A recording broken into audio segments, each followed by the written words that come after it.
Posiblemente sepas que ya no hay más tango en Salón Canning. Sí, el sueño terminó.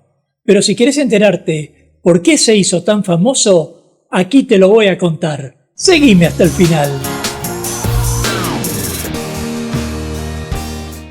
Mi nombre es Gustavo Bencé-Crisabá y hoy te quiero compartir algo tan especial para mí, como seguramente para muchos, pero que yo siento tan propio, tan aquí adentro, que no sé ni cómo titularlo. No sé si decirte que te voy a contar una historia, voy a hacerte partícipe de un homenaje, o si simplemente voy a descubrirme un pedazo de recuerdo. Porque hoy te quiero hablar del mítico Salón Canning, de ese salón que yo solía llamar mi casa y que para mí fue el salón más extraordinario que haya tenido el tango durante 45 años. Pero quiero empezar desde un principio para ordenarme y no desde un final. Y aquí es donde te cuento una parte de la historia para que veas los cómo, los quiénes y los por qué alrededor de este hermoso salón. Y el tema es que el Salón Canning nació cuando la Asociación Helénica de Socorros Mutuos San Demetrio abrió sus puertas un 10 de noviembre de 1918 para dedicarse al cuidado de enfermos, generalmente de pacientes en la tercera edad. Esto es, instaló un geriátrico al que al poco tiempo le anexó un salón cuyas puertas daban hacia la entonces Avenida Canning 1331 en el hermoso barrio de Villa Crespo.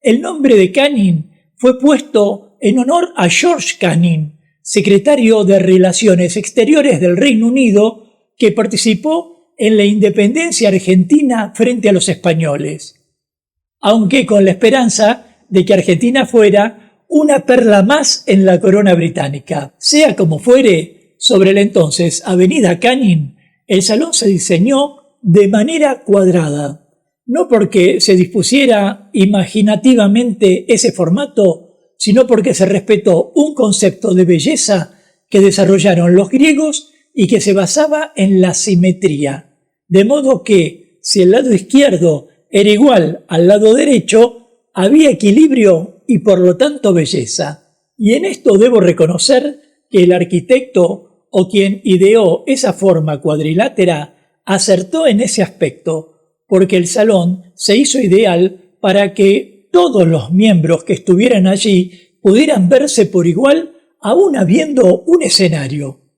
Pero la designación de Avenida Canning sufrió varios reveses. En 1974 el gobierno de Juan Domingo Perón le cambió el nombre por el del escritor y periodista argentino Raúl Scalabrini Ortiz, lo que fue una medida llamativa, hasta que en 1976 la dictadura que gobernó la Argentina hasta 1983 volvió a restituir la antigua placa de la calle. Sin embargo, fue en este periodo cuando germinó el tango en este mítico salón, porque a fines de 1978 de pronto aparecieron dos bailarines audaces que decidieron organizar una milonga en el Salón de los Griegos. Quiero decir, cuando medio mundo decía que al tango le iban a reemplazar el bandoneón por el arpa porque estaba muerto o porque se iba a morir, que no pasaba nada con el tango en Buenos Aires, apareció una pareja compuesta por Lidia Filión y Enriquito Pombar para apostar en favor del baile, a tal punto que cambiaron el piso de la pista, colgaron del techo la bola de espejos y contrataron personal para todas las tareas. Y contrario a lo que muchos suponían, la milonga funcionó. Se llenó de bailarines, algunos de los cuales dieron exhibiciones no profesionales y se inundó de música de tango. Se trabajó a tal punto que los organizadores llegaron a reunir 600 personas cada domingo y tuvieron que sacar el escenario y la cortina bordó que se encontraba al lado del buffet.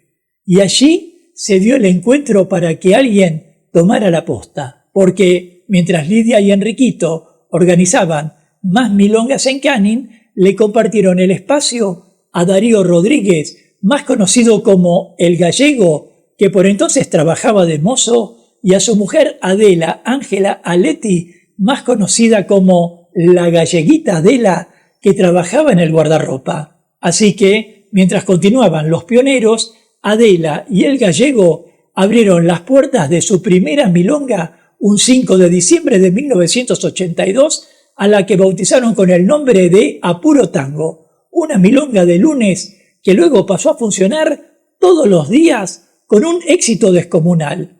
Y durante esos años, aun cuando en 1983 el gobierno de Raúl Alfonsín decidió cambiar la placa de la avenida Canning por la de Raúl Scalabrini Ortiz, el nombre del Salón Canning quedó sellado. De modo que para aquellos tiempos y los venideros, el salón dio lugar a todos. Se crearon lazos afectivos y varios milongueros y milongueras de alto nivel de baile se dieron cita semana tras semana. Lamentablemente, la galleguita Adela no pudo continuar cuando el destino la volvió un recuerdo del tango, por lo que entonces el gallego Darío dejó la bandeja para asumir la organización junto con su hija Patricia. Pero a mediados de los 90, una pareja de jóvenes maestros y bailarines, compuesta por Gabriel Angió y Natalia Gámez, comenzó a dar clases en ese espacio.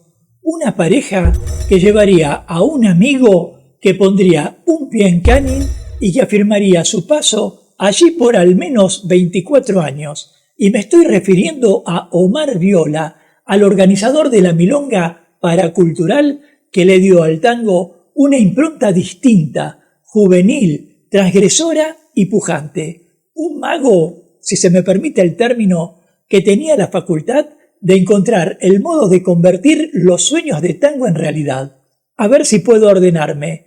Mientras el gallego Darío organizaba una milonga por semana y luego dos para gente que amaba preferentemente el tango tradicional, Omar Viola organizaba en el mismo salón primero una y luego dos milongas por semana para gente que amaba bailar descontracturadamente. Un salón para todos los gustos, que había multiplicado su público tras el boom del show tango argentino. Y fue exactamente en el año 2000 cuando yo entré al salón por primera vez. Todavía recuerdo que por encima de las 300 cabezas que bailaban en la pista se podía distinguir una nube de humo. Casi no se podía caminar por los pasillos y estaba lleno de gente cuyas caras transmitían felicidad. Eran las 11 de la noche de un lunes, me acuerdo, y el salón contaba con alrededor de 500 o 600 personas. Y mientras todos bailaban o imaginaban cómo invitar a bailar, yo me preguntaba cómo hacía esta gente para trabajar y descansar. Luego, en 2004, el destino hizo que yo también formara parte del staff del Salón Canning. De hecho, allí di clases y organicé una milonga con exhibiciones y orquestas en la que cada jueves entraban 300 personas hasta que un día el gallego Darío y su hija Patricia me invitaron a dar clases en A Puro Tango. Y aquí debo decir que, contrario al espíritu hostil que algunos le asignaban al gallego, para mí fue el hombre más bueno, trabajador y paternal que conocí. Pero no quiero detenerme en esto. Quiero contarte que allí también di exhibiciones, formé maestros, presenté mis libros, mis documentales y dicté seminarios. Estaba tan compenetrado con Canning que hasta mi teléfono personal sonaba a cualquier hora para reservar mesa o derivar gente a clases grupales para cualquier milonga del salón. Todo un trabajo que realicé durante 15 años y que debí interrumpir en 3 oportunidades. Cuando se paralizó el tango en la ciudad de Buenos Aires para establecer medidas de seguridad en los espacios de baile, cuando debía realizar giras internacionales y cuando hubo que quedarse en casa a raíz de la pandemia. Pero avanzado el 2000, cuando el gallego abrió las salas para unirse con Adela, Patricia asumió el control de 2 o 3 milongas por semana, a la par que Omar Viola sumaba una milonga más a la semana. Y esto es lo que debemos entender. Una milonga no es solo un lugar para bailar, es un espacio donde cada uno va a ser uno mismo, donde puede encontrar aquello que quiere encontrar, lo bueno y lo discutible, y algo más aún. Darío, Patricia y Omar le cambiaron la cara al salón, cambiaron la pintura de las paredes del amarillo ocre teñido por el cigarrillo de muchos años a un gris perla, quitaron la alfombra y se dejó ver un piso ajedrezado, cambiaron el viejo piso de la pista por uno cuya madera cuidada conservaba las virtudes para que cualquier persona pudiera pivotar o deslizarse sin inconvenientes. Cambiaron la iluminación, el sistema de sonido y muchas otras cosas. Y Omar Viola, en particular, vistió las paredes de pinturas, de cuadros, de fotografías de tremendos artistas. Todos recordarán seguramente cuando el cuadro con la imagen de Carlos Gardel cambió de lugar para dar espacio a aquella gigantografía que ocupaba casi por completo una de las paredes con las caras de las personas que frecuentaban mayormente el paracultural. Y a todo esto uno a veces se pregunta ¿por qué le cerraron las puertas al tango en Canning? ¿Qué desdichada uña le rasgó el corazón a las autoridades de la Asociación Helénica para que en casi medio siglo la insensibilidad le ganara el abrazo? ¿Qué ocurrió? Que de los socorros mutuos la sociedad pasó a los desamparos individuales.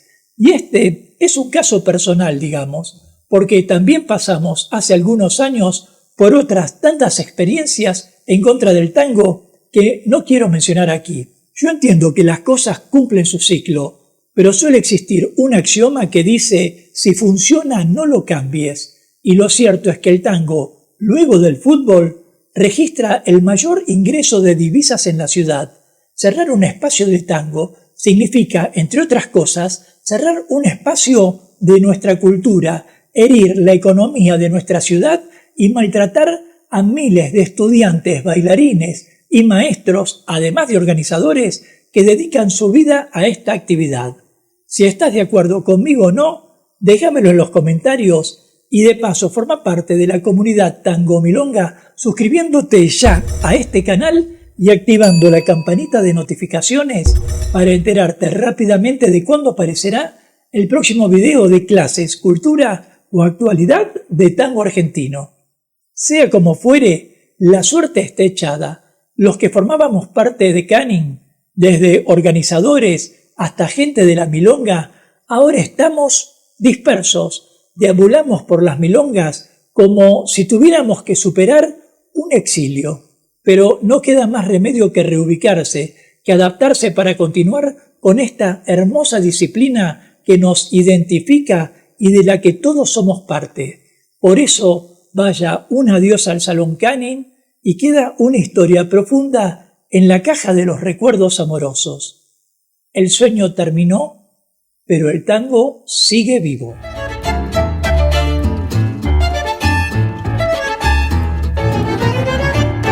Nos vemos en breve mientras paso a paso pasa la cultura.